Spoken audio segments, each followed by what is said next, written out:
welcome to the channel. Here you're going to see us driving in October of 2022 as we travel out to look at what is the land that we ended up purchasing. Beautiful valley, beautiful fall foliage. We're going to turn here into our first field and first entrance, and this is the north field, and there's about 10 acres or so probably on that side. And as we pull up and we get out and look around, the thing that I want you to notice is how overgrown it is. We had a vision for this. This at one time, from what the neighbors tell us, had been a hay field. We wanted to grow pumpkins. That was our plan. We needed to grow pumpkins. My wife has a dream, and I'm dreaming with her, and we want to bring you on that journey with us. Thanks for joining us. Stick around. We closed in December of 2022, and of course I was eager to get out there and to get busy. I'd already installed some solar lights in January and February, because remember, we're off grid, but I could not resist on this sunshiny March day to take the tractor out. I didn't load it on the trailer, I drove it, and let me tell you what, it was a little bit cold. So it took about a month to find a brush hog. I did not own one up until that point, but I bought one, and that's another story. I'll tell that story some other time. But as my wife was filming here, it was much darker than the camera had picked up. I had worked through the day and continued to mow into the darkness. It was incredibly overgrown. I'm glad and very thankful for what we were able to get done. And I was excited as I saw the land transform from something that was overgrown and not used into something we might be able to use.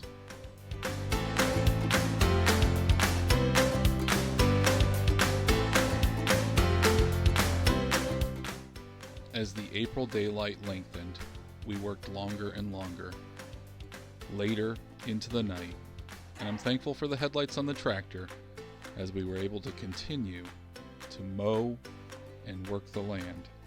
And it reminded me of the Bible verse in Proverbs 28:19 that says, "Whoever works his land will have plenty of bread, but he who follows worthless pursuits will have plenty of poverty." I don't know about bread and poverty, but I sure know this: I felt richer working the land.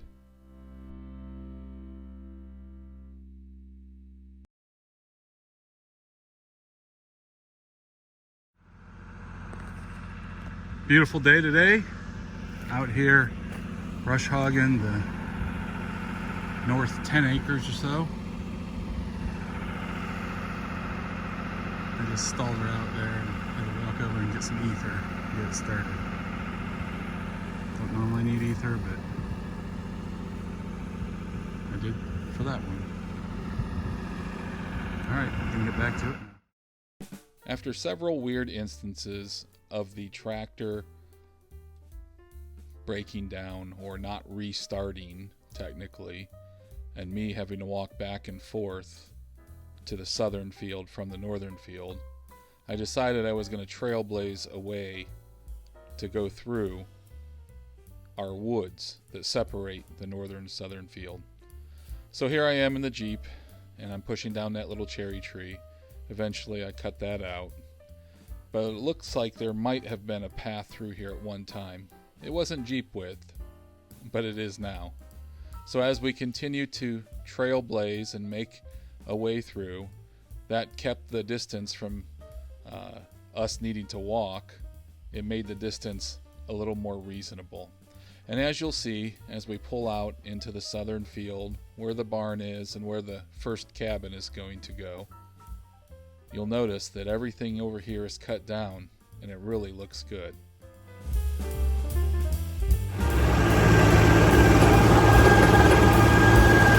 Alright, we're out here plowing, going up some land. Not sure how much I'm going to do, but this is how it turns out. This is where our pumpkin patch is going to be. We want to plant somewhere around 1,000 pumpkin plants. I'm not a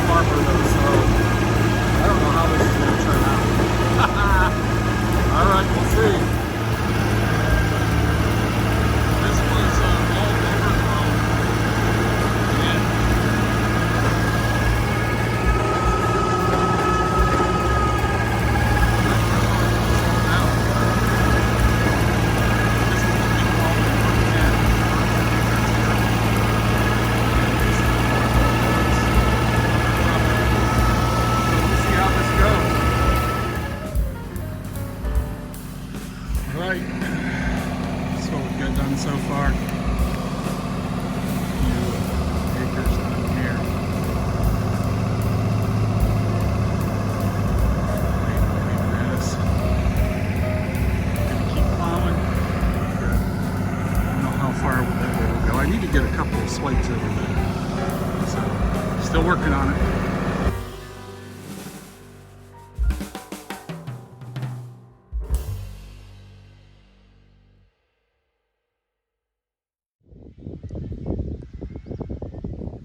Beautiful Memorial Day weekend, planting pumpkins before Chloe leaves for the military. She's out here helping us. We appreciate that.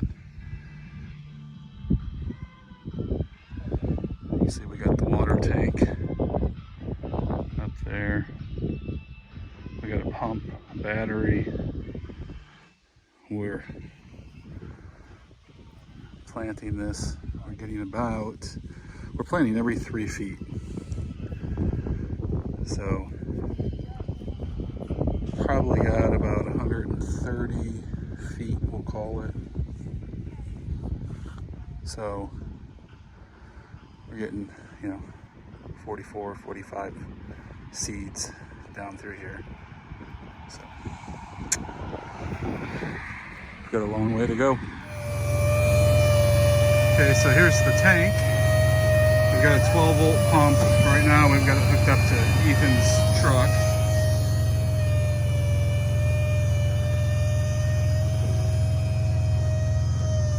Ethan's hitting dirt clods. Noah's watering. All right, we're out here planting pumpkins. We just put a couple more rows in. Obviously, we're not full-time farmers, but we've got about a third of the field planted. Amy's just finishing up the row. I dug it up. She's just putting in this particular one. We had peat pots that didn't sprout.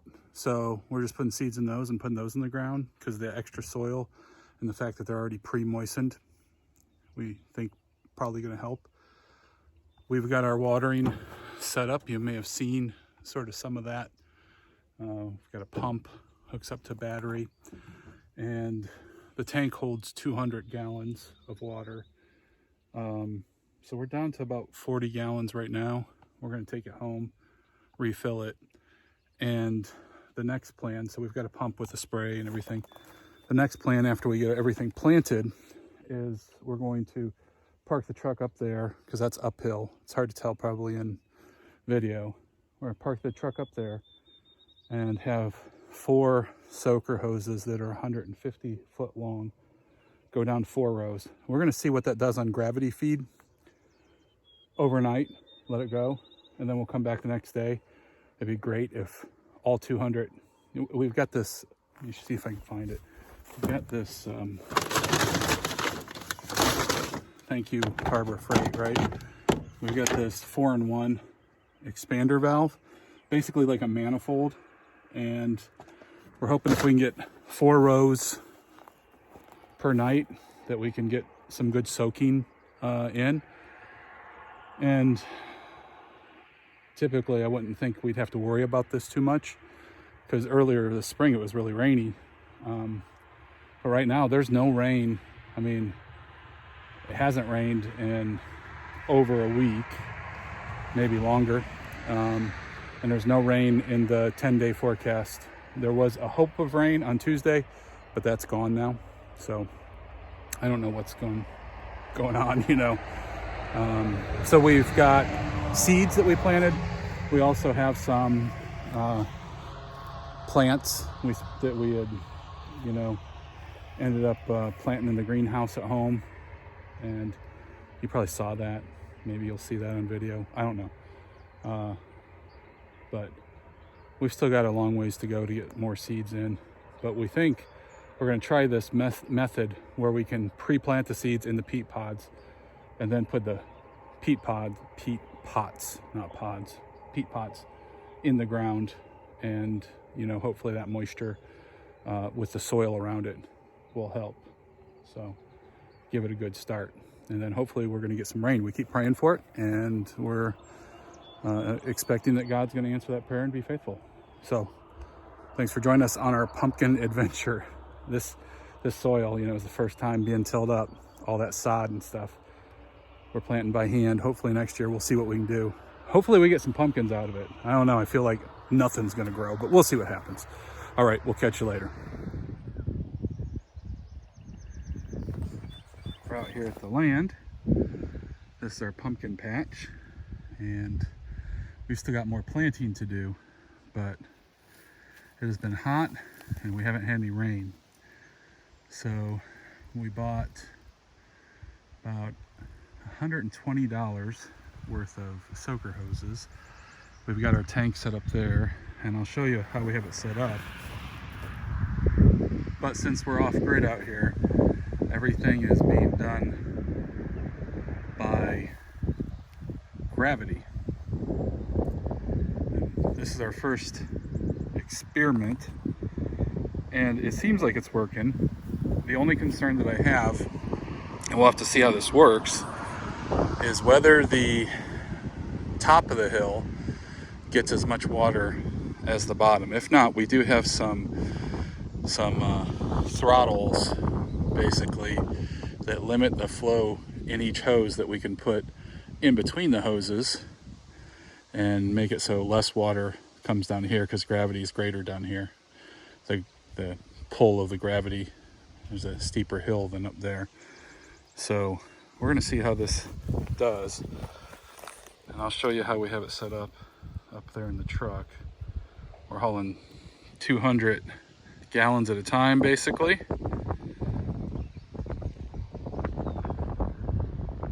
So let's walk up and see what's going on.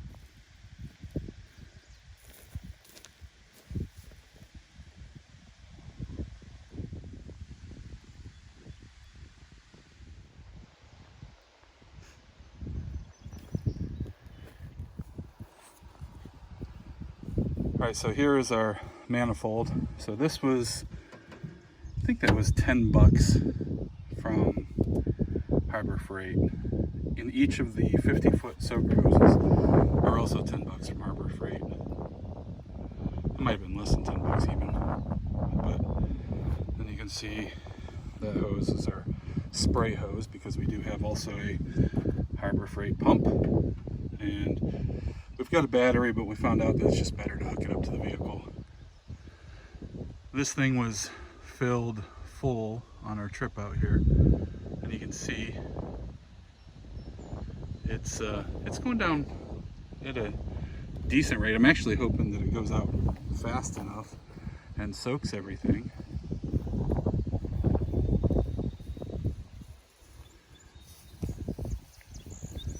So that we can do this, because we've got more rows and we're going to be planting more too today.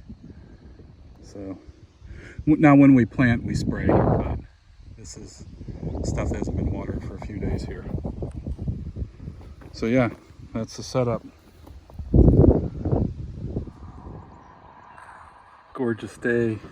It's really the evening now. Planting continues. Just estimating, we have, let's call it 550 pumpkin plants or seeds. Some of them are plants, some of them where the plants died or whatever are seeds, and then we have some rows that are just all seeds, first few rows. We've still got more to plant though. All right, I'm going to show you something that's really cool. See that?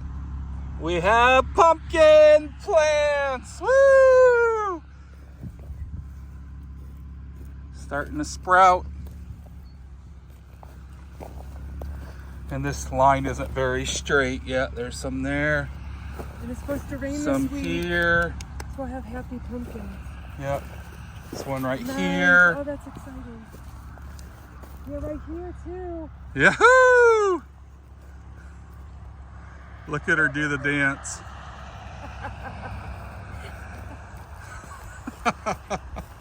We have pumpkin plants! Woo! Oh, thank you, Jesus. Right there, nice. Okay, well, that's good. They're popping. They're popping. Well, we've been praying for rain. And it's not a lot of rain.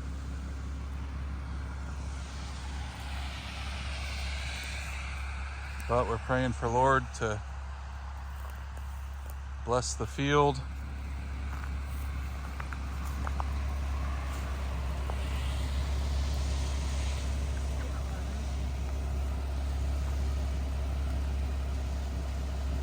Give us more rain.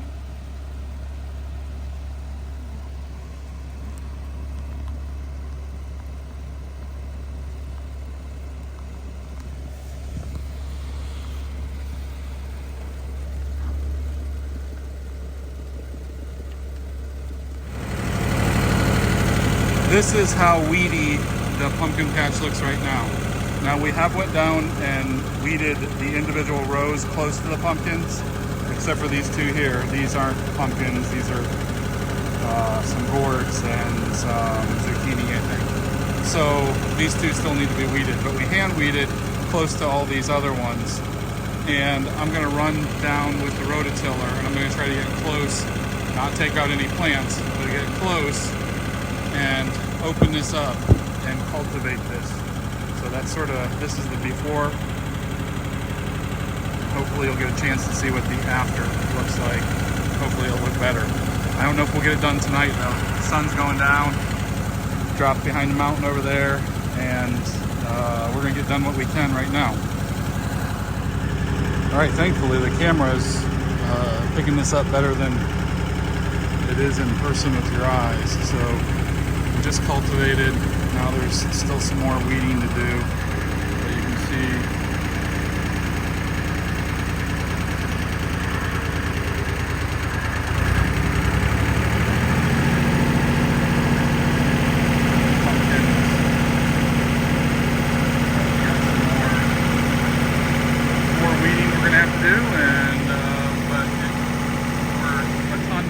better than we were. So a little grainy because of the time of day it is. But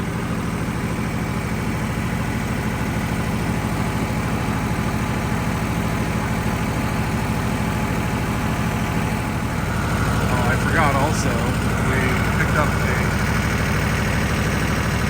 Nuke 5 set in single box here. It's pretty weak. She knew it was pretty weak. Lady I bought them from, so we'll see how they turn out. Hopefully here within about a couple of weeks when these pumpkins really take off, the bees will be, the hive will be up and going pretty well. That's sort of what we got going on right now. Tractor, bees, pumpkins, beautiful sunset. I'm going home.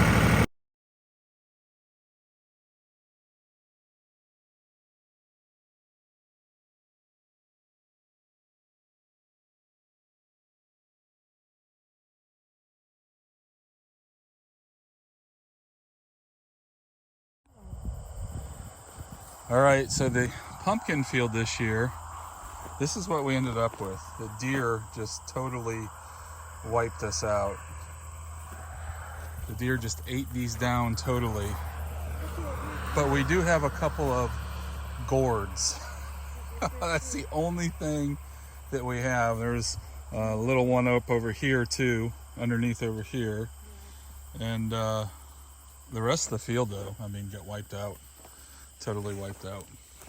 And next year we're gonna rebuild, do better, make better, put up some fencing. Yeah, I got a bunch of little gourds, and it's late September. And as Rod Stewart says, I really should be back at school. So I mean, plants just eaten down. Just like, look at that. And yeah, I mean, after we got hammered by the deer, we gave up. So that's why it's so overgrown. So we are selling pumpkins though still this year. We went and purchased pumpkins at our produce auction from some Amish folks. Yeah, I mean, so for example, see that? I got to give the pumpkins credit though. They continued to try to grow, and you can see all the deer prints here. They continue to try to put out flowers. They continue to try to survive. But it just wasn't happening this year. So next year, just deer tracks all through here.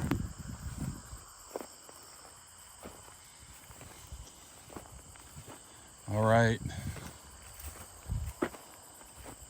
We've got work to do.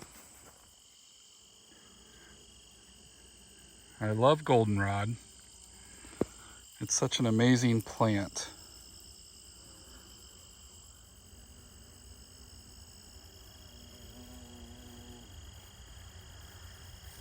It's really important for our, hello little bee, really important for our climate and environment. And the bees are just bringing in tons of pollen. And the thing about goldenrod is when they make the honey is sweet, it's great, it's perfect honey, but it has a little bit of a vinegary smell when you're out by the hive. Like right now, I can smell a little bit of a vinegary smell, and that's how I know that they're pulling in so much goldenrod. And you can really see they're really loaded up on the pollen.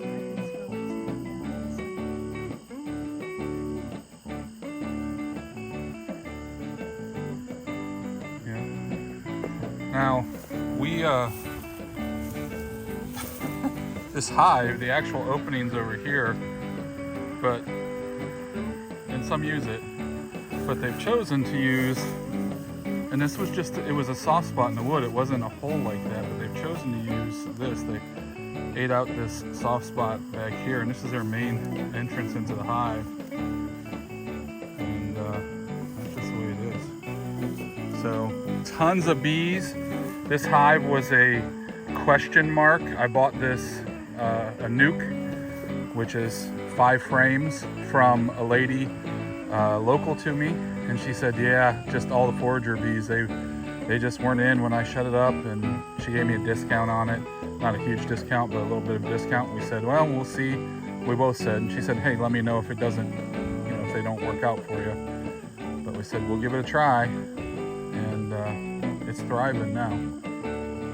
So the question is do we leave it out here for the winter, or do we take it home back to the land and winterize it back there? Regardless of what decision we make, we've still got a few weeks of goldenrod here that they're going to be putting up honey with. So off to the produce auction we went. The local auction is owned by the Amish and operated by the Amish. They grow much of the produce that is sold there. Anyone can sell there, and anyone can buy from there. They hire people to bring in the produce from the fields, and as they bring it in, they set it up, and you're able to go bid on it. Here's some great pumpkins that we ended up buying. You can see a diverse group of people, and here's our load of pumpkins. Now the pumpkin patch is dedicated to my father. This is my mother, and we set up the patch at my house. You'll hear more about that story soon. Okay, so I need to make a quick and dirty cash box for outside because I'm selling pumpkins this year. And I bought this ammo box. I was just sitting here trying to think. It was only $5. It was $4.99. And I don't remember where I got it. I don't remember if it was TSC or what, but I've had it sitting for a while. I've got ammo to put in it, but I just never put the ammo in it. So I pulled off the sticker, which you can see a little bit of that right there. And now I'm going to convert this into a lockable box. And basically I'm going to put this underneath here. And so it's going to basically get mounted there. And then I'm going to cut a slot in here, and the slot will have to be longer because this is going to fulcrum down into that, where that is. then we'll use the lock. And this is really heavy, heavier than probably a lot of these other ammo boxes I have. And then I'm going to cut a slot in the top here for the money. So we'll see how that goes. Hey everyone, busy day out here on Route 6. We're selling some pumpkins. So if you've not stopped by the Grumpy Pumpkin Patch, we'd love to have you stop in. We've got pumpkins out here for anywhere from $7, $8. We've got these stackers over here. They're $8 each, or 3 for $20. And if you've not seen how these work, you can sort of check them out back there. I mean, they're beautiful, old-fashioned pumpkins, really cool. If we're not here, well, even if we are here, you can use the, where is it at? Right there. The box. Just drop your money into the box there. We'd love to have you come out to the Grumpy Pumpkin Patch. If you don't know the story, this patch is dedicated to my dad. We bought some land out on Route 27. We planted over 800 pumpkin plants, and we were wiped out by deer this year. But sort of busy out here. But we're committed to still bringing pumpkins to sell. So we teamed up with some Amish folks who we bought their pumpkins, and we brought them out here to sell. And we're trying to be, reasonable on some good quality pumpkins here. And my dad, he just loved fall. He passed away just a little over a year ago, right before the fall of 22. And this is in honor of him. And so stop out. We call it the Grumpy Pumpkin Patch because he was known as Grumpy to all his friends. So we'd love to have you stop out. God bless you. We'll see you later. This is the Grumpy Pumpkin. Our friend Alicia painted this up for us. It was a gift. We didn't even understand what she was doing. We didn't know. She bought a pumpkin from us, and she was looking for the perfect one, and she found it, and she painted it up for us. And this is the Grumpy Pumpkin. This is the one little gourd. The one little gourd. Yep.